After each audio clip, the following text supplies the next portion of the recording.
2025 నవంబర్లో భూమికి చాలా పెద్ద ప్రమాదం పొంచి ఉందా? ఆ గ్రహ శకలాలు ఏవైతే భూమి వైపు వస్తున్నాయో అవి కనుక భూమిని ఢీకొని భూమి మొత్తం నాశనమయ్యే ఛాన్స్ ఉందా?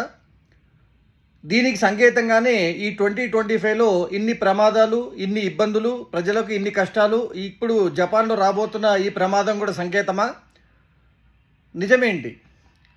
హాయ్ ఫ్రెండ్స్, ఈ మధ్య ఈ గత వారం 2 వారాల నుండి అహ్మదాబాద్ ఏరోప్లేన్ ఎప్పుడైతే మనకి ఫ్లైట్ కూలిపోయిన ఘటన జరిగిందో దాని తర్వాత చెదురుమదురు ఈ ఫ్లైట్ ఘటనలు ఏవైతే జరుగుతున్నాయో వాటన్నిటినీ యూజ్ చేసుకొని చాలామంది ఇన్స్టాగ్రామ్ కానీ రకరకాల సోషల్ మీడియాల్లో ఈ 6 నెలలు ఫ్లైట్లు ఎక్కొద్దండి, ఎందుకంటే ఫ్లైట్లన్నీ ఏదో జాతకం ప్రకారంగా గ్రహాల ఫలితం ప్రకారంగా కూలిపోయే ఛాన్స్ ఉందని చెప్తున్నారు.